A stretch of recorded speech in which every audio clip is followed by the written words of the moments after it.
It's time to take your business to the next level, the boss level. These are the premier business owner strategies and successes being utilized by the industry's top talent today. Rock your business like a boss, a VO boss. Now let's welcome your host, Ann Ganguzza. Hey everyone, welcome to the VO Boss Podcast. I'm your host, Ann Ganguzza, along with the one and only VO Tech guru, amazing audio engineer, Mr. Tim Tippets. Hey Tim. Hey, how are you? How's it going today? It's going well. Awesome. Hey, look, I got a question for you. Well, I have a question that you probably get all the time. So this week, and this is not an uncommon question, I had a student who had an issue with hum in their recordings, or they would hear a hum in their headphones. And they're almost always asking me, what do I do about that? And since I'm not an audio engineer, I usually say, I'm sure it has something to do probably with your equipment in some form or fashion, but I always try to refer them to a specialist like you to help figure out and debug the problem. But it happens so much. This hum, Tim, tell us, I'm sure you get this all the time. What can you do about this hum or this noise that people are hearing? Yeah, I do get it quite a bit. And there are any number of reasons that it might be happening.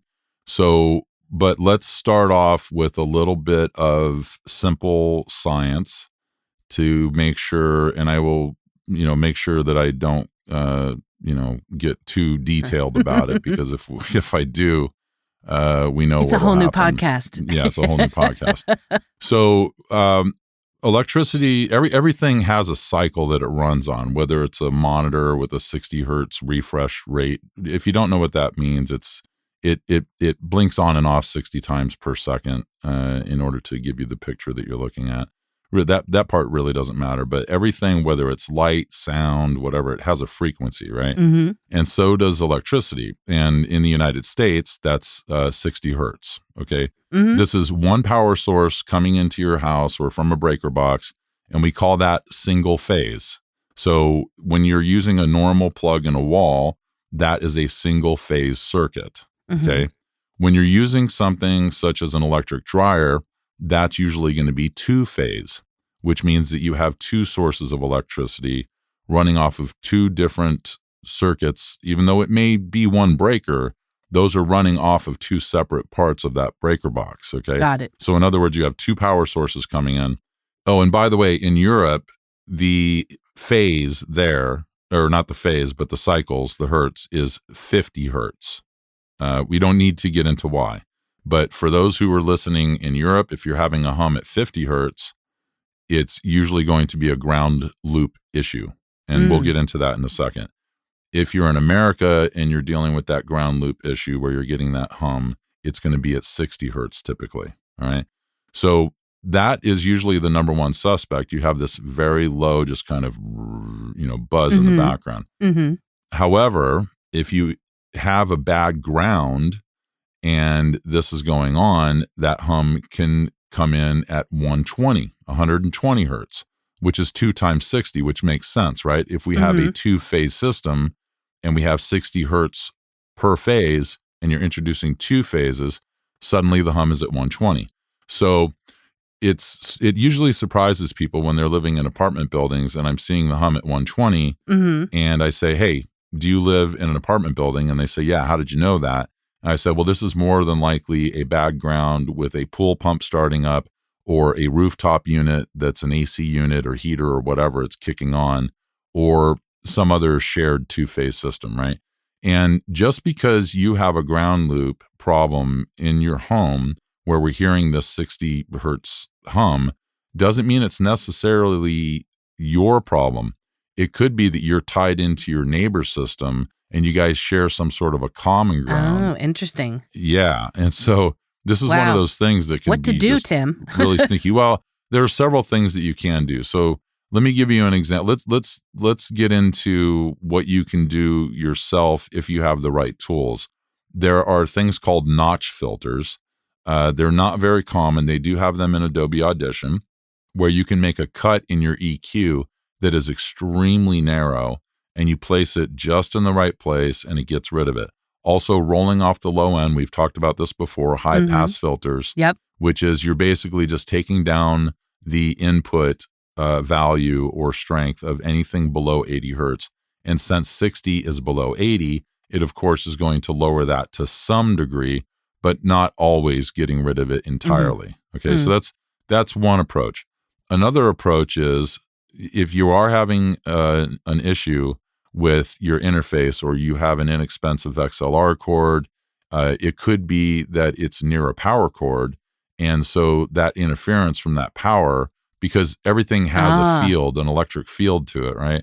So if that field is close enough to that power cord, then it could be getting into your XLR cable, and then that's your problem. So if you have that, the first thing that you should do is we just try to. I'm quite sure that happened to me, actually, in my old studio with my old interface. Yeah, with a Focusrite or something, right? I think it was, okay. So you have to reverse engineer. So first you start at the mic and you make sure there's no problem there. By the way, anytime you unplug your mic, make sure that your power is turned off, okay? You never want to plug in a mic or unplug a mic that has the 48 volt turned on, because some weird things can happen. It's highly unlikely that it will, but it's just good practice. So that's number one. So we start with the microphone, we unplug that, and we see if we still have the hum. If the hum is still there, then we start looking at the XLR cable and see if we have any sort of, crossover with power cables. Because, in studios, it's pretty easy for things to get sloppy, especially when you buy a 25-foot cable. That's all that was available, and it's coiled up all over the floor, right? But in some cases, and then move on to the interface and so on, right, to try to figure out where the problem is. But in some cases, you can actually have circuits, especially in apartment buildings. We have, when we build larger buildings, we have what are known as wet walls. Okay. And what a wet wall is where you would take all of your plumbing and, sewer, the whole 9 yards, and run it and distribute it to the rest of the building. Okay. Well, we also have the same thing when it comes to electrical, except we don't necessarily have a dedicated main wall where all of that stuff will run. Sometimes you'll have a 220 circuit, a two-phase, sometimes even three-phase, believe it or not, that's running down this main wall. And I had one client who had this hum. Anytime his mic was close to the wall inside a booth, it would be giving off this hum, and he just couldn't figure out how to handle it. So what we did is we went to Amazon, and they actually have these it's kind of hard to explain. It's kind of like a panel that's 2 feet wide by 4 feet long, I think, that it's thick, but it kind of acts like a big giant piece of tape, right? But it's got a special foil on it. And believe it or not, they're really not that expensive. I think it was like $28 for this panel. We figured out with the microphone, by running it up and down the wall where the hum was, he put that panel on and it blocked all of that interference. Wow. Yeah. So it was no longer getting into his mic or his cord. I'm going to say we were pretty fortunate when you built my booth that I had come into the house as it was being built and took pictures of, the bare bones skeleton of the electrical and everything when it was going in. So we were lucky that you had an idea of what was happening before we built our booth here. Yeah, that made a huge difference, actually. Yeah. Because you do have Romex in your house, and Romex is a type of conduit that just has a plastic surround on it versus what we call shielded.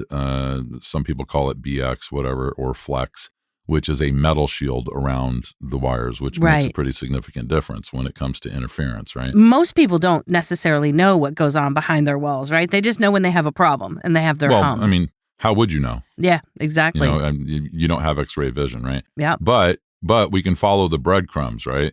If you're educated, then what we can do is we can just kind of look at the symptoms and say, just like a doctor does, if you have X number of symptoms, you just kind of, again, you're reverse engineering. That's what a doctor does. It's like, okay, well, apparently it's not an allergy to this.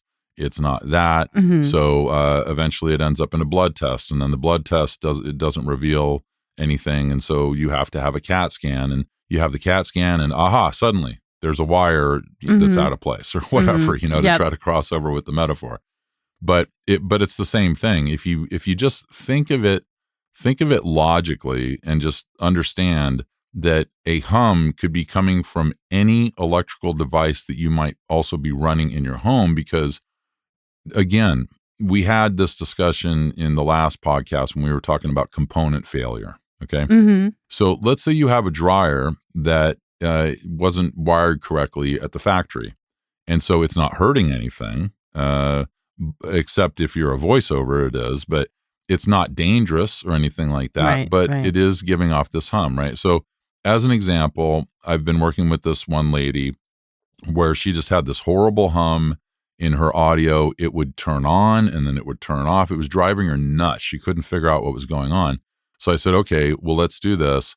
Let's reverse engineer it, start from the mic all the way back to the interface. Okay, what about the lights in your booth? So she was turning those off because sometimes if you have inferior lights, whether they're LED or fluorescent or whatever, especially fluorescent lights give off a tremendous amount of hum, right? So look at those types of things. And you just keep turning things off. So eventually we got down to her TiVo. And I said, I doubt that's it. Let's look at some things that are, more kind of like heavily integrated into your house's system. And so finally we figured out that it was a fan, a ceiling fan. Wow. And we knew that when she turned it on, we had the hum. Strangely, I don't know why, both at 60 hertz and 120 hertz. Okay. The European equivalent of that, by the way, 50 hertz or 100 hertz, right? Just to make sure we're covering our people over there. That's how the math works. But here in America, we had it at 60 hertz and 120. And all we knew was when she turned off the fan, the hum went away. And when she turned the fan on, the hum was there. Okay.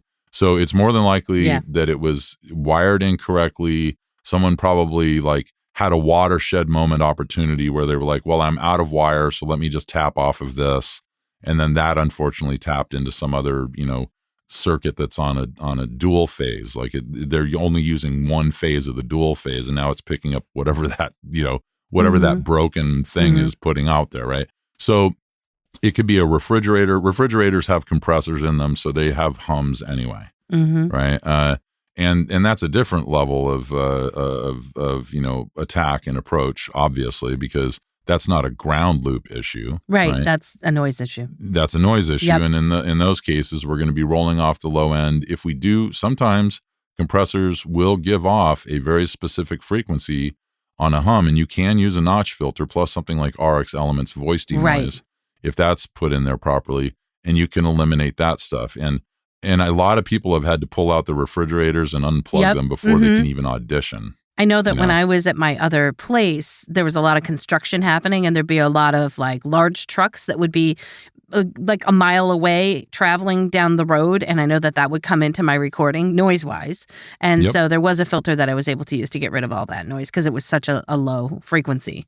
Yeah. When it's really, really low like that, I mean, you'd be surprised. I've seen some people where their noise floor is sitting in the 40s and then you roll them off at 80 hertz and now they're dropping, into minus 65 on their meters because there was just so much low end noise coming in. But this is not noise that you always detect through your headphones, right? The frequency absolutely is so low that you don't hear it. And unfortunately, even though we hear as humans, we're supposed to be able to hear from 20 hertz, which is a very, very low tone, all the way up to 20,000 hertz. But by the time we're 8 years old, we begin to, our hearing begins to degrade, right? And we have less ability to hear the higher stuff and even the lower stuff, right? Well, and that makes sense because if I just start recording in my booth, right, or in my old booth when I would just press record, I'd still see a little bit of noise, and I'd be like, I can't hear that. So, but I see it in the waveform, so it was possible for me to see just little blips in the waveform, but I absolutely couldn't hear it through the headphones. Yeah, your booth now is conjuring images of. Ace Ventura when he is solving the murder and opening the balcony door while he's yelling and closing. I could imagine you doing that in your booth. That would be hilarious. But yeah, I mean, nothing can get into your booth at this point, right? Yep. But we do have you videotaped the concrete truck, from the window all the way inside. That was pretty mind blowing. Yep.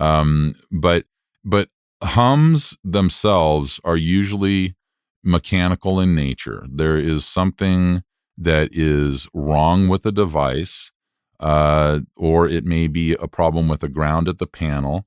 It could be a local issue. It's not typically an interface that's the issue. Interfaces will typically, when they go bad, they will give off a lot of noise in like various, high pitch kind of. yeah, and kind of shh type noises. Oh, and yes, that makes sense. crackling and those types of things. Sometimes a driver can actually just reinstalling the right driver, can solve the problem. But more what about frequently, sample rate? Huh. well, sample rate isn't really going to matter at that point, because if you record crap at 48,000 samples, and you could record crap at Yeah, that makes sense. 8,000, and it's still gonna be bad, right? So the bottom line is, now, just to clear up what I just said, you do a lot of IVR, right? A lot of phone. I do.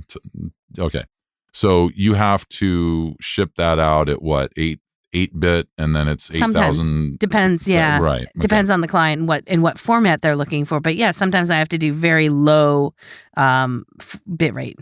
Right. And for those who may not be in the know on what IVR is, why don't you just give a quick explanation of that? Oh, yeah. No, IVR is interactive voice response. And it usually has to do with when you're doing any type of telephony work where it's like, please press 1 for sales, press 2 for, right. So that kind of thing. So that. Yeah, exactly. Right. So it's one of those things where the quality of the audio it's not really necessary for the quality to be very high. Correct. Right. And also when they are dishing out to let's say, I don't know, what would be a good example of a place that would get a ton of calls? Okay, Apple support. Yeah. And would have a good example. Yeah, they would have a huge menu tree. Right, okay. Now, if they're dishing out really, really high quality audio over the phone, we're talking about using bandwidth at levels that would be insane. Right. So what they do instead is they will have you guys record things at 8-bit, 8,000 samples, because all that's really important on our end is that we can hear what you're saying. Absolutely. Right? And so now they're call centers for all of the IVR stuff where you're pressing buttons. As long as you can hear the message, you're good to go, and the bandwidth decreases greatly, right? Well, and it's also the type of system that they have too. There's some larger companies that have systems that are they're a little, how shall I put it? They're not cloud-based systems, or they're older systems, and so you have to send it in a file format that system recognizes. And most of the larger old systems recognize 8-bit format, like any type of phone call. Plus, it depends on what you're listening, right? So if you're listening on an iPhone, you'll hear a different quality than a regular, handheld, Panasonic phone. Right. And since those older machines don't have a whole lot of moving parts, there's not a whole lot that can go wrong with them. Right. Exactly. So they stay around forever, right? So, but that's a different type of thing that we're talking about, because usually we're not hearing hum, we're hearing hiss. Yes, absolutely. When you have something that's that low quality, and people freak out about it all the time, which is, we're going to be talking about MP3s and waves and other formats at some point in time here as well, to get that straightened out for everyone. But when we're talking about quality, you could have that hiss along with that hum, or you could have the hiss without the hum. And, which one is going to be perceived as better? It's a rhetorical question, of course, right? But when we're talking about very high-end work, or even if you're just doing something on the web, it's super important that we don't have that in the mix. Okay, so when we're dealing with hum, we're almost always going to be looking at reverse engineering. If you're in an apartment building, try to talk to the manager so that they can talk to whoever the service person is, who generally, the superintendent who takes care of the building. Find out what shared mechanical devices there are in the apartment building. Okay. Same thing with condos. Okay. Find out what's shared, and just don't give up until you find out what the problem is. Right. And I've done this several times with people where they're like, well, I don't even know where to begin. Don't worry about that, because the person who the manager is going to talk to, they do know what they're talking about. Right. And they do understand which mechanical, things are being shared by everyone. And so at least if you can find out what the problem is, now this is assuming that you've already gone through your systems and you've determined that, okay, the problem's not coming from my house or my apartment or whatever, right? Then just logically just start checking the boxes, right? And then until you eventually find out what the problem is. And then you can start looking at a solution. As we said, that kind of large, sticky, RF blocker that the one guy put on his wall handled it once he understood that the main was running down that wall. And the way that he found that out was by talking to the maintenance person at his apartment building. Right. So if it's a hum, it's more than likely going to be your electrical, right? Yep. And if it's a hiss, it could then be something else. Yeah, if it's a hiss, a good example of hiss would be one of two things.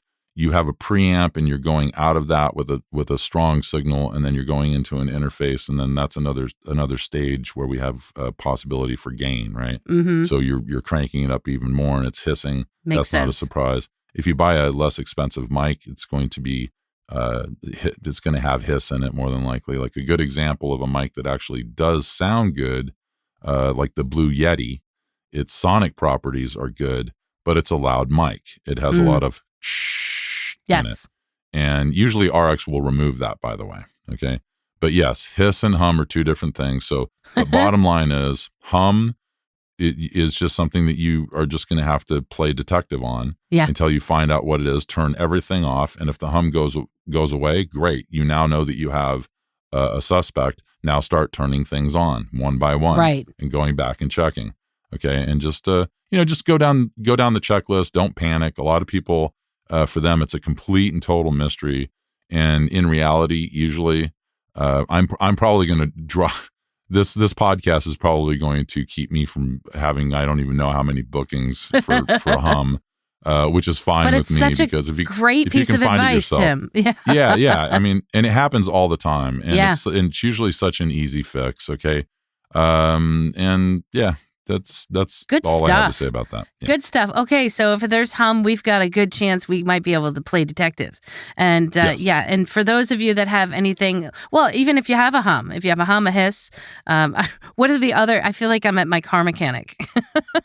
Any other type of sound, it's always good to go to your favorite audio engineer to help get that settled. And I'm only too happy to recommend people such as Tim to help you out with those things. So bosses, make sure that your sound is awesome, and Tim can help you to do that, and all sorts of other people out there that are audio specialists, engineers.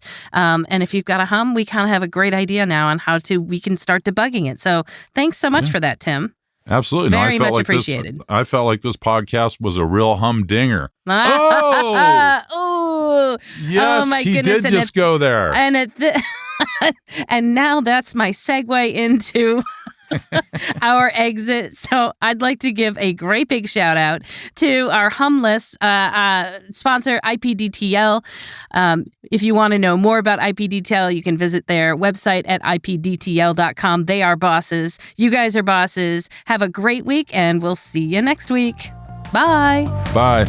Join us next week for another edition of VO Boss with your host, Ann Ganguzza. And take your business to the next level. Sign up for our mailing list at voboss.com and receive exclusive content, industry revolutionizing tips and strategies, and new ways to rock your business like a boss. Redistribution with permission, coast-to-coast connectivity via IPDTL.